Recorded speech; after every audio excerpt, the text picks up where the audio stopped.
So the next thing we're going to look at is how do we change flexibility, or how do we improve our range of motion? And the most popular way is stretching, right?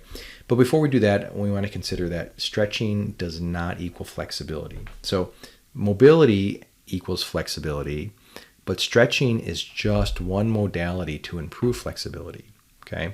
And when we say stretch, what do we mean by that, right? If I said go lift weights, what would that mean to you? Right? It would mean different things to different people. So the diversity that exists with, like, say, just go work out, go lift weights, there's a diversity in stretching as well. There are different types of stretching. So just keep in mind that not all stretching is good for range of motion. Some stretching, as we're going to talk about, is actually detrimental, right? There's more risk than benefit. And keep in mind that just because I say stretching is good or stretching is bad, that means nothing, because I haven't clarified what type of stretching. It's like go lift weights. Well, if you can only squat 200 pounds and you're squatting 400 pounds, that might not be so good. And if you're squatting 200 pounds and you can squat 400 pounds, that also might not be good. So you have to match the desired outcome with the intervention that you're doing. So when we look at stretching, the definition of stretching is moving a joint through or past its physiological range of motion, right? So you're trying to take it, let's say you can only do 90 degrees of hip flexion. If you're stretching, you're trying to go to 91 degrees of hip flexion, right? And think of it this too, is that your max that you can lift in like a lift, let's say like a bench press, your max bench press is 300 pounds or 150 pounds, whatever it may be. You trying to stretch is getting to your max, right? You're trying to get from 150 to 151 to 152, 153. Stretching is kind of the same aspect. You're trying to go through a full range of motion, and you are trying to get beyond its physiological range or improve the quality at that range. Keep in mind that this places force on all three systems, not just the muscular system, right, as we kind of think, but it's also putting stress on the articular system, as I talked about, the tendons, the ligaments, the joint capsules, and it's also putting stress on the neural system.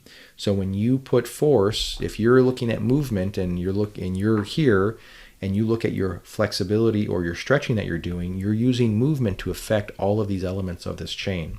And so it's not just the muscular system that's in play, it's all this stuff as well, including this stuff.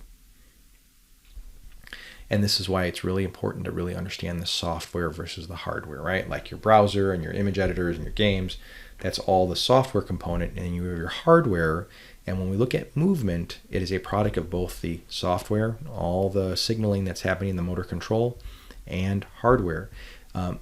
Sometimes it's both, maybe it's a little bit of other, but your intervention to address range of motion mobility is quite different if it's a tissue issue, right, an actual hardware issue. If it's a motor control or a software issue, it's going to be a different strategy to do that. And keep in mind too, when we look at that, it's stressing all three systems. It's not just stressing systems at one particular joint, but it's also affecting up or down the kinetic chain. And when you look at like just knee flexion alone, and you're looking at the extensibility of your tight, unquote, quote unquote hamstrings, where your hamstrings are both hip extensors and knee flexors, that affects the functioning of the gastroc, which is a knee flexor and an ankle plantar flexor. And so you could theoretically have a restriction in hip extension because of some issue down here at the ankle, even though it doesn't directly cross there. There's no muscle that goes from heel all the way up to the hip, but there certainly can be a domino effect from movement here that's affecting everything up here. So just because something's tight doesn't mean that's the issue, right? When we think about using tissues, we're going through a normal range of motion, and just think that stretching itself is pushing beyond the end range, right? And so you always want to ask, what am I putting force on? Is it the muscle? Is it the tendon? Is it the ligament? Is it the nerve that's running from here, the sciatic nerve? And is it this joint or that joint? So you always want to make sure that stretching is just not like a harmless thing, that you are putting forces on tissues that you may or may not want to put forces on. As I said earlier, we looked at the 4 qualities of muscles, and what's interesting is that we have this plasticity, right, the ability to change, and the elasticity, the ability to get back to your normal shape. And as I said, you can go from, when you look at your normal resting length, you can shorten to about 50% or lengthen to 150%. So you have quite a bit of range of motion. 150% of their resting length is huge. And the thing we're looking at is we have an elastic range where we can change and go back to our normal aspect. Then you have a plastic range where once you go there, you change. And muscles are very forgiving, right? You have about 150% resting length. And so muscle tissue is very extensible. It's the most extensible, right? Besides skin, you can stretch the heck out of it and it will go right back.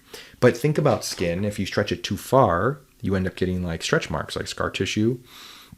Or if I take a tendon or ligament, or think of a rubber band, I can stretch the heck out of the rubber band, but there's a point where I pull that rubber band and it will go beyond its elastic range. It will stretch out, right? The plastic range, it will permanently deform. And if I keep on going further, I'll fracture that. And when you look at what you're doing when you're stretching, you are putting stress on tissues that might not be as elastic as muscle. And we had said that a lot of the articular system connective tissue, like ligament and tendon, purposely, and the way it's designed, is not elastic, it's plastic. It's meant to transfer loads and forces, and no business being stretched out. So how do we improve flexibility? And the answer is there's, just like I said, not just as there's not a one size fit all for anybody, and it really depends on the goals that you're doing. And just like there's not one single type of weight training exercise or weightlifting, right? There's multiple ways to do a bench press, multiple ways to do a squat, different ways to train your back. There's not one single type of stretching, but we'll try to consolidate it down. Just like there's only 3 primary movements that you can do to push weight away from you, pull weight towards you, and change your elevation, there's about 4 types of stretching that kind of fill in the gap for everything you want to do. But before we do that, we analyze these movements, and movements either active or passive. And so when we look at active range of motion, this is joint movement that's being produced by the agonist muscle only. So it's confusing because you can sometimes say it's by the body, but it has to be done by the particular part of the body. So just because you take your arms and lift your leg up or pull your leg up, yes, your body's doing the work, but it's your arms are doing the work, not the leg, even though that's what we're looking at. So the active range of motion is movement being produced by the agonist. So like in this example, hip flexion produced by the hip flexors. Passive range of motion is any other motion. And this is an external force, usually gravity, or it can be a partner, or it can be another part of your body that is pulling your joint into that position. So we look at here and we see, is this an active movement or a passive movement? And in order to analyze this, we look at gravity. And we're looking at the trunk, or we can, maybe we didn't determine what's happening here, but did she lift her legs up? But we're kind of lifting up towards the sky. And this is being done not from gravity, because it's in the opposite of gravity. So this is an active range of motion. We'll look at the same thing, trunk, hip flexion, touching your toes. This one, she was trying to touch her toes here. Here, we're touching our toes this way. In this case, she's leaning forward to touch her toes. She's going with gravity. So this is a passive range of motion. Okay. Active or passive here. Gravity's trying to pull the leg down. So this is active range of motion. So just looking at movement and trying to identify, is that active or passive, right? Is this gravity taking over here, trying to pull you down, or do you have to overcome gravity? The next thing we look at is the movement static or dynamic? And static movement is to the end of range of motion. So it's usually held, usually at that end range, but it can be held at any part of that component. So basically, did you move it to get it there, and then that's it, that your end destination, you're spending 5 seconds or 30 seconds or 60 seconds there. Dynamic is movement through a range of motion. So you're continuously moving it. So static range, a static movement is to a particular thing and holding it, but doesn't have to be at end range, but usually end range. And then dynamic range of motion is moving through back and forth. So in this case, is this static or dynamic? And you kind of have to assume that in order to go from this position, it was dynamic, but in order to get to that position, it could also be static, right? Are we holding there? So we have to have some clarification on what's happening. If I show you this picture here and I show you start and finish, we can say that it was dynamic to get to that point, and then if you held it at the end, it would be static. So you kind of have to see the whole thing. You can't really see this in a static image. You'd have to see some kind of movement. But same thing here. If I show you starting position, end position, how did I achieve that dynamic? But I could say, what if you held it at the end? So that would be movement to a range of motion, not through a range of motion. That would be static. So just make sure you're understanding the difference between static and dynamic. So here, you're holding that position, static, and in this position, also static. And you can see that we use some of the same of the images, and you can see where we're going to go with this. Same thing, leg kicked up front and held, static. And when we look at this categorization now of movement, we have two different continuums. We looked at static, we looked at active versus passive first. Like, is it the agonist doing it or is it some external force? And then we also looked at static versus dynamic. Are you moving to a position and holding it, or are you continuously moving through a range of motion?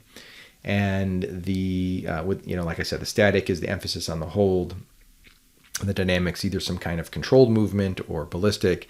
But anyways, you have those two continuums that exist simultaneously, and you're going to end up with a quadrant, and meaning you're going to end up with 4 different types of stretching, and they can be generalized in this way. They can either be passive static down here in the left-hand corner, which is what we normally think of stretching, where you're kind of getting into a position and holding. So and it's usually some external force like gravity, or you're using a strap, or it's not the agonist doing. You're trying to relax the agonist actually. And then you have passive dynamic, which is probably the more convoluted of the 4. This is more of your like either ballistic stretching, right, where you're kind of throwing your legs around and swinging your legs, or this is also manual therapy. So your joints are being moved by either momentum or some external force that was created, or by someone else.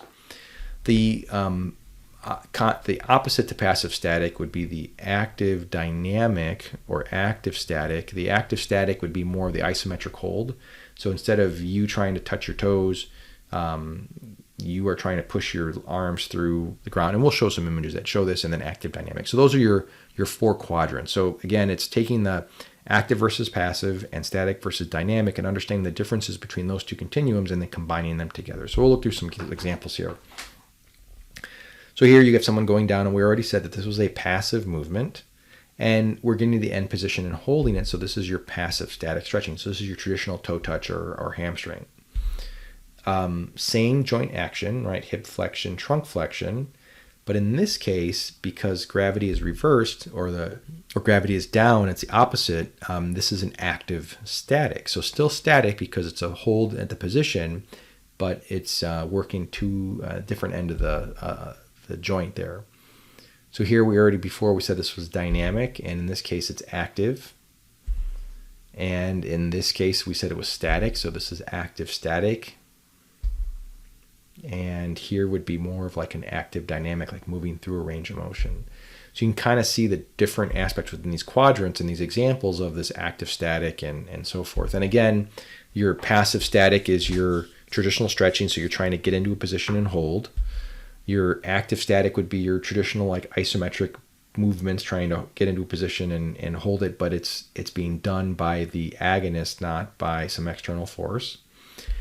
You have your warm-ups or your mobility work, or your you do a couple sets of bench press before you do your working set, so you're kind of doing active dynamic. And then you have your passive dynamic, which is your ballistic stretching or manual therapy.